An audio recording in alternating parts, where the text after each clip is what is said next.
Olá, meu nome é Maicon e esse é um vídeo, o primeiro vídeo daquela série de vídeos que eu fiquei de fazer sobre o período elisabetano, sobre o governo da Rainha Elizabeth e principalmente sobre a vida dela.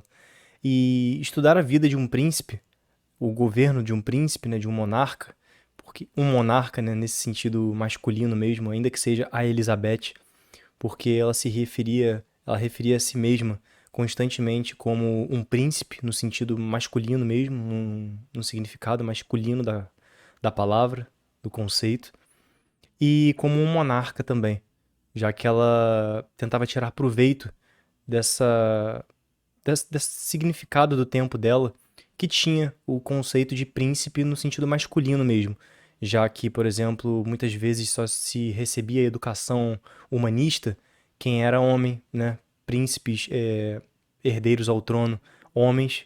Ela acabou sendo uma dessas exceções no período em que isso começava a mudar.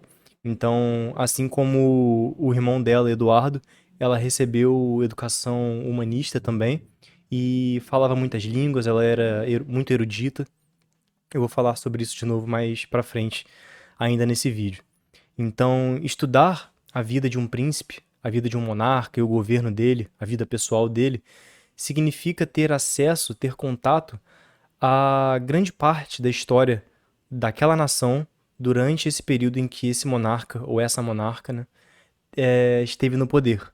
Ainda que estudar a vida dele, o governo dele ou dela, não signifique também que você vai ter acesso à história de todo o período, de toda a nação daquele período, daquela época ali. Até porque muitos outros personagens ficam de fora, como, por exemplo, trabalhadores, funcionários públicos, artistas, entre vários outros. E a gente está sempre estudando a partir da perspectiva do rei ou da rainha, e nunca do trabalhador, nunca de uma história vinda de baixo, né? Quando a gente estuda essas biografias assim e as histórias desses países a partir dessa perspectiva. Então é bom ter essa noção de que estudando a vida desses monarcas, o governo deles, a gente tem um acesso muito grande à história desse país, mas que não é um acesso completo. Nunca vai ser completo, nem mesmo que caso se estude a vida de trabalhadores, artesãos, artistas, a gente consegue ter um acesso completo. Mas deve-se sempre considerar todos esses grupos, mas só que mesmo só estudando e se tratando de uma monarca, né, de uma rainha, a gente consegue ter acesso a grande parte. Então, esse é o primeiro vídeo dessa série que eu vou fazer sobre o século XVI, principalmente do período de 1558, quando Elizabeth assume o poder e sobe ao trono, ascende ao trono, de 1558 até 1603, que foi a data da morte dela. O ano de nascimento foi 1533. Então, esse é o primeiro vídeo desse período, dessa playlist. Tem um primeiro, talvez esse seja o 1.1, porque o outro vídeo eu falei especificamente sobre o livro da Lisa Hilton como um todo, né? E não de um dos capítulos. E nesse vídeo eu vou falar sobre o capítulo 1, que ainda que não tenha nome, ela não nomeia os capítulos. E eu tentei inclusive tirar proveito disso para que eu mesmo pudesse nomear os capítulos a partir da minha interpretação deles, do que eu entendi deles. Então, na época que eu li o livro, eu dei nomes para cada um dos capítulos, justamente como uma forma de fazer um resumo e uma síntese da minha compreensão daquele capítulo. E esse capítulo, especificamente, capítulo 1, eu dei o nome de O que caracteriza um príncipe renascentista e por que Elizabeth era um. Porque eu achei que nesse capítulo, para além de outras pequenas coisas, de outros pequenos detalhes, a Lisa Hilton tratou principalmente desse tema, do príncipe renascentista e do conceito de príncipe renascentista, do conceito maquiaveliano de príncipe renascentista. Então, esse foi o nome que eu dei para esse capítulo. Como bibliografia para esse vídeo e para esse estudo, eu usei, claro, como base o livro da Lisa Hilton, Elizabeth I, uma biografia, e como leitura complementar, eu consultei o livro de um historiador inglês, um historiador das mentalidades, eu gosto muito dessa categoria da história, de um historiador inglês chamado Quentin Skinner, chamado As Fundações do Pensamento Político Moderno. Perdão pela mesa balançando, esbarrei aqui. Esse é o livro, que eu não li por completo, é importante ressaltar isso, mas que eu consultei bastante vários capítulos e vários tópicos dele para poder tratar disso aqui nesse vídeo. Então, eu consultei alguns capítulos dele, principalmente no momento em que ele se refere ao humanismo, ao renascimento. Consultei bastante, porque, como eu disse naquele primeiro vídeo sobre a Rainha Elizabeth, né, na verdade, sobre esse livro, Elizabeth I, a Lisa Hilton, por ser jornalista, ela acaba desconsiderando alguns tratos cuidadosos que a gente na história aprende a ter. Então ela comete alguns equívocos, alguns anacronismos muito graves, ainda que também isso não seja característico de jornalistas, né? Só porque ela é uma jornalista, ela não vai saber tratar o texto. Isso não é uma regra. Tem muitos jornalistas que tratam com muito cuidado, né? Enfim, esse não é o tema do vídeo. Mas eu comentei nesse vídeo que eu vou deixar aqui em cima, em que eu falo sobre sobre esse livro da Elizabeth I, sob a perspectiva historiográfica.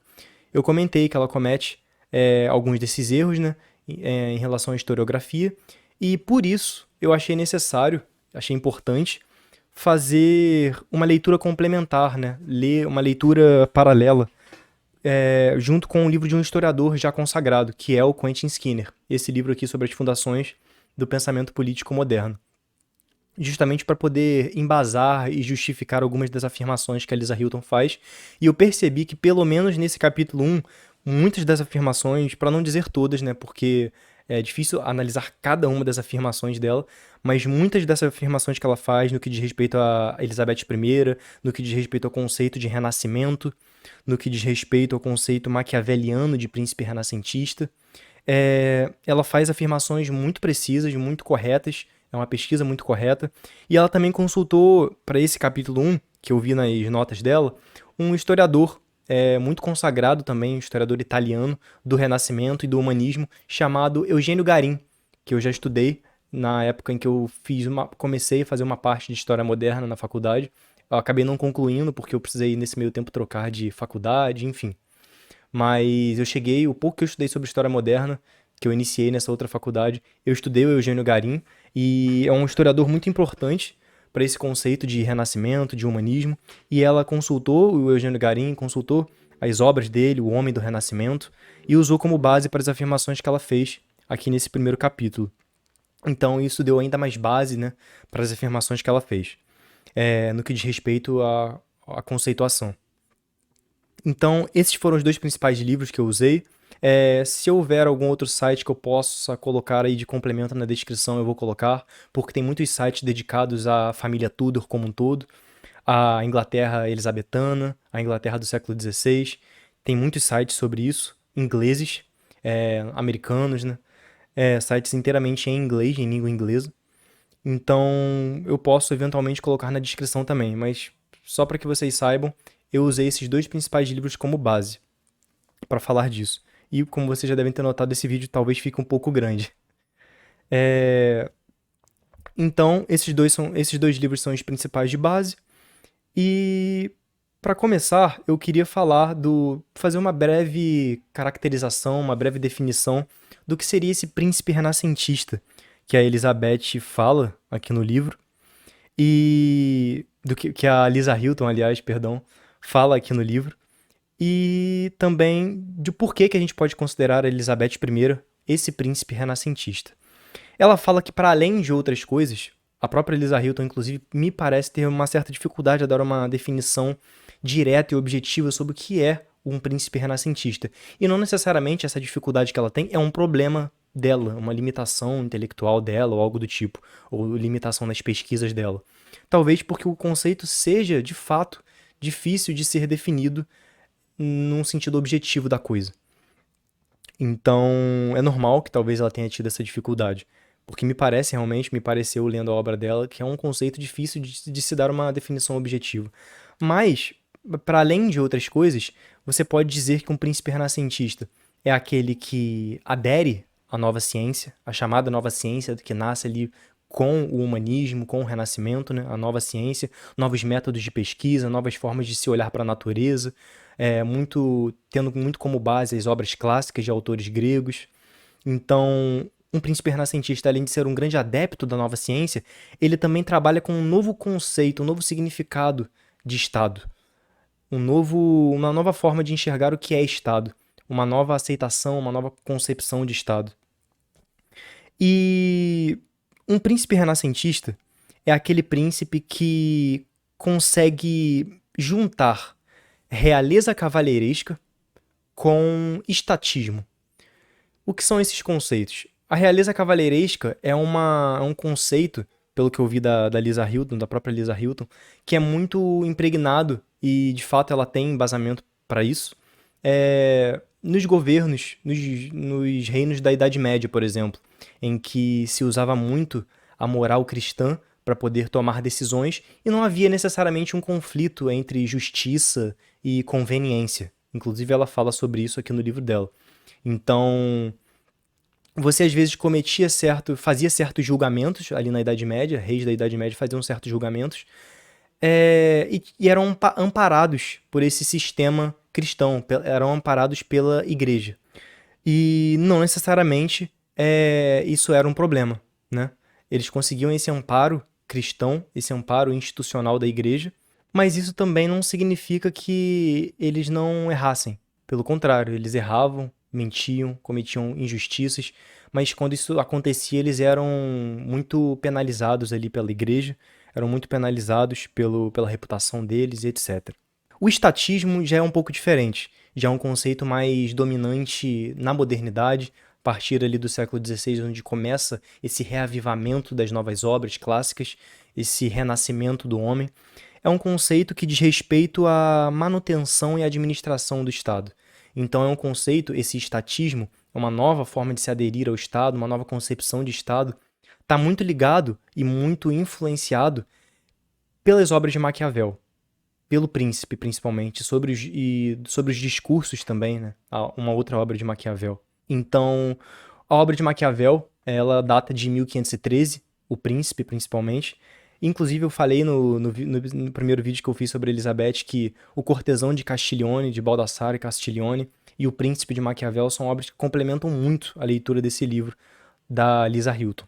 Mas, enfim, o príncipe renascentista é principalmente esse adepto. É um adepto do conceito de nova ciência, ele adere à nova ciência, é um praticante, talvez, da nova ciência, e também é um indivíduo que é adepto também desse novo conceito de Estado, dessa nova interpretação de Estado. O príncipe renascentista é um indivíduo que teve um estudo humanitário, um estudo humanista, e estudou as principais disciplinas. Ele estudou a gramática, a retórica, a filosofia moral, a política, a história. Esse é um príncipe renascentista. É um príncipe que adere a esses novos conceitos do Renascimento. E é um príncipe também que reconhece que existem muitas dificuldades em se continuar aderindo a esse antigo sistema de pensamento, que é a realeza cavalheiresca. Você não consegue mais ter coerência e ser coerente, como o cristianismo muito prega, principalmente ali com os protestantes como Calvino, essa coerência entre o que se pensa, o que se fala e o que se faz. O príncipe renascentista, ele, pelo contrário, ele reconhece que o século XVI coloca novas dificuldades para esse príncipe renascentista de se continuar aderindo a esse antigo sistema de pensamento, muito presente na Idade Média, que é a realeza cavalheiresca.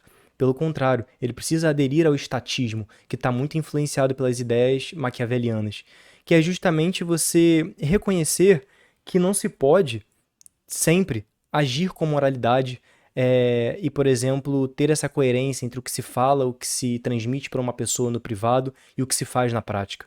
O príncipe renascentista ele reconhece, e Maquiavel também, que muitas vezes a imoralidade ela é justificada de acordo com as circunstâncias. E agora, indo mais propriamente para Elizabeth, ela nesse sentido pode ser descrita e tem sido descrita como uma das mais perfeitas encarnações, digamos assim, do conceito maquiaveliano de Estado, de príncipe, como a encarnação mais perfeita de uma figura maquiaveliana e de um príncipe renascentista. Ela, nesse sentido, é verdadeiramente um príncipe renascentista, porque ela adere aos estudos humanistas, ela adere a todas essas disciplinas, ela fala pelo menos 5 línguas, ainda na juventude ela já fala essas 5 línguas de base, e até o fim da vida dela, em 1603, ela viria a aprender ainda muitas outras, não sei necessariamente se ela dominaria todas essas outras línguas, mas que ela tinha uma grande noção, ela tinha de pelo menos 5 línguas, e há uma discussão até de 8 línguas que ela falava. Ela era uma rainha muito erudita, e era uma rainha que sabia jogar exatamente com esses dois sistemas de pensamento, o antigo, medieval, e o novo, moderno, de realeza cavalheiresca, o antigo, e o de estatismo, o novo, moderno, né? Então, em vigor. Ela jogava muito com esses dois conceitos, porque ela recebia visitantes de outras cortes na sua própria corte e jogava com eles, brincava. Era uma grande praticante de todos aqueles costumes da própria corte, costumes próprios da corte, costumes de etiqueta, em que ela recebia o visitante, dançava com ele, cumprimentava ele pessoalmente, mas não necessariamente o que ela aparentava ali iria ser posto em prática depois que ele fosse embora. Então ela sabia jogar muito bem com isso, e talvez o momento em que essa capacidade da Elizabeth de jogar com esses dois sistemas de pensamento, que são aparentemente incompatíveis, né? É, um dos momentos que isso mais se expressa é quando a Elizabeth I tem que tomar a decisão de executar a Mary Stuart, a sua prima da Escócia, rainha da Escócia, e ela brinca muito com isso. E a Lisa Hilton, inclusive, comenta sobre essa execução, comenta muito em vários capítulos sobre a execução da Mary Stuart, que talvez tenha sido um dos desafios mais fortes, mais difíceis para Elizabeth, tanto no sentido pessoal quanto no sentido político da coisa. A execução da Mary Stuart representa ali uma mistura do que se deve fazer em detrimento do que se quer fazer. Então, a Elizabeth I tem vários registros disso, sobre ela ter sentido uma extrema dificuldade, uma angústia interna muito grande de realizar essa execução. Inclusive, ela enrolou muito, demorou muito para finalmente pôr em prática essa execução, né? Para finalmente autorizar essa execução para os conselheiros dela. Mas, por fim, ela de fato colocou em prática e autorizou a execução dela, ainda que tenha havido ali alguns outros problemas em relação a isso, né? Alguns conflitos, algumas contradições, desentendimentos entre ela e os conselheiros. Eu vou falar disso futuramente em outros capítulos, porque a Lisa Hilton retrata isso. Mas na prática ela autorizou sim a execução da Mary Stuart, mas não lidou nada bem com isso no âmbito privado, ainda que também a sua angústia, o seu luto, né, não tenha durado tanto tempo assim. Porque era uma rainha muito apta para justamente fazer essa mistura entre realeza cavalheiresca, né, o que se deve parecer para os outros, o que se deve parecer para o exterior, para as outras nações, e o que ela realmente tem que fazer, o que ela realmente vai e quer fazer. Ela sabia jogar muito com esses dois sistemas de pensamento. Essa dubiedade, essa ambivalência maquiaveliana entre o que se deve fazer, o que se pode, o que se quer fazer, né? E, inclusive, o sistema maquiaveliano é muito criticado, é muito condenado pelo cristianismo, porque é incompatível. Essa coerência que se tem que ter entre a atitude, entre a moralidade, entre o que se pensa, o que se faz, né? Entre uma vida ética, uma vida justa, uma vida, digamos assim, em Cristo, é muito incompatível com as regras maquiavelianas expostas no Príncipe. E, inclusive, Maquiavel, as obras dele, principalmente o Príncipe, foram postas no índex de livros proibidos pela Igreja Católica e permaneceram lá até o século XX. Porque o objetivo da virtude especificamente, é dominar a fortuna, aplicando flexibilidade moral. Você não deve ser moral o tempo inteiro de maneira rígida e sistemática. Você tem que ser flexível, tem que ser maleável de acordo com o que as conveniências te pedem e te exigem. Você tem que ser sempre flexível, para que só assim você alcance a virtude e domine as incertezas da vida. Então, nesse sentido, a Elizabeth é definitivamente um príncipe renascentista. Ela é uma figura maquiaveliana, porque ela soube fazer de tudo para manter e administrar o seu estado, passando por cima de desafios pessoais, passando por cima de inclinações e exigências, vontades do tempo dela, como, por exemplo, a própria gravidez, né, o ato de dar à luz. Eu ia falar maternidade, mas o conceito de maternidade especificamente não é um conceito que existia no século XVI. É um pouco posterior. Então, se eu dissesse maternidade, poderia dar um sentido diferente. então eu não quis usar essa palavra. Mas, enfim, o ato de dar à luz, né? O ato de ser uma mãe, de conceber filhos, essa exigência do tempo dela, ela foi contra também essa exigência, talvez também por motivos pessoais, já que pessoas próximas do círculo social dela e pessoal, familiar, morreram durante o parto. Então, por vários motivos, existem aí explicações, né, do porquê dessa possível decisão dela, né, dessa decisão dela de não ter tido filhos, né, da figura mítica da rainha virgem. Se ela era virgem de fato ou não, a gente não tem como saber, não tem como se provar. Mas enfim, foi uma rainha que jogou com esses jogos, realiza cavalheiresca e estatismo, foi uma rainha que aderiu aos estudos humanistas, foi uma rainha que aderiu à nova concepção de Estado, foi uma rainha que aderiu à nova ciência, ainda que ela não tenha patrocinado muitos artistas no tempo dela. Então, diante disso, a Lisa Hilton parece ter conseguido, eu acho que, convencer não só a mim, mas a muitas outras pessoas. Ela parece ter tido embasamento para dizer tudo que ela disse exclusivamente no capítulo 1, que é o capítulo que eu estou tratando agora, né? Parece ter tido bastante embasamento para enxergar a Elizabeth como um príncipe renascentista e mostrar como ela pôs em prática a criação de si mesma, que é o que a Lisa Hilton fala na última estrofe desse capítulo. E eu acho interessante terminar esse capítulo com ela e terminar esse vídeo com uma estrofe da Lisa Hilton. Eu tô com um livro em mãos, porque eu acho que ela conseguiu concluir muitíssimo bem aqui nesse fim. Ela disse que nós temos 3 momentos que podem ser associados a Elizabeth. Ela diz que o primeiro momento é a estudante voraz, assídua da nova ciência, justamente. O segundo momento é a jovem rainha dando um passo à frente para o amanhecer de uma nova era, aqui no sentido agora mais imaginativo. E a soberana triunfante, que foi uma soberana que fez o que tinha que fazer para a manutenção do Estado, fez o que tinha que fazer para administrar o seu Estado, para protegê-lo de ataques externos, de ataques internos também. Negou-se casar com pessoas que ela pode ter verdadeiramente amado, como Robert Dudley ou Conde de Leicester, como você preferir chamar. Ela se recusou a se casar com esse tipo de personagem que ela pode ter verdadeiramente amado. Então ela ali enfrentou desafios pessoais e políticos para poder continuar a manutenção do estado dela. Se ela fez isso, de fato, por pura preocupação com o estado dela, ou simplesmente com uma preocupação por ela mesma, uma vaidade dela, né? Uma preocupação com o que se casar com ele poderia gerar para ela, né? Talvez tirar o poder absoluto que ela tinha, né? Tirar o controle absoluto que ela tinha, tirar a coroa dela. Por qual motivo que ela fez isso? A gente nunca vai conseguir saber por completo. E talvez nem interesse tanto a gente saber esses detalhes, porque é uma questão que talvez não se volte tanto para a história. O fato é que ela fez isso, e a gente tem os principais motivos dela ter feito isso, né? A gente reconhece que ela fez, a gente faz análises em cima disso, do porquê que ela pode ter feito, mas se foi de fato por motivos pessoais ou políticos, talvez o que mais interesse a gente sejam os motivos políticos e dos efeitos, né, das consequências que as decisões que ela tomou na vida pessoal tiveram politicamente, no exterior e para a história como um todo.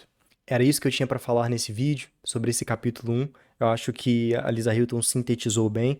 E claro que não é um vídeo de 30 minutos, 1 hora, que vai conseguir abranger cada detalhe do livro, né? A não ser que eu lesse do início ao fim o capítulo. Então, se você quer de fato ter acesso a essa visão, ter acesso à biografia da rainha, eu recomendo a leitura do livro, ainda que ele tenha que ser lido com uma certa ótica, né? Que, a partir de uma certa lente que sirva de filtro. Então, tem que ter esse cuidado. Procure outros vídeos, não só o que eu fiz aqui pro canal, mas vários outros vídeos de pessoas falando, né? Procure análises de historiadores. Sempre tente levar em consideração as diferentes perspectivas historiográficas sobre o assunto, quando o tema é história. Mas o livro em si é um bom livro, serve bastante, tem análises e estudos importantes, sérios, e que rendem bons frutos, tem bastante sentido, podem agregar bastante. Então, se você quer realmente ter acesso a essa visão da Lisa Hilton, compre o livro, adquira o livro, leia ele, porque aí você vai ter acesso a cada parte dessa perspectiva de príncipe renascentista, cada detalhe que ela expõe aqui ao longo do capítulo 1. Muito obrigado e até a próxima.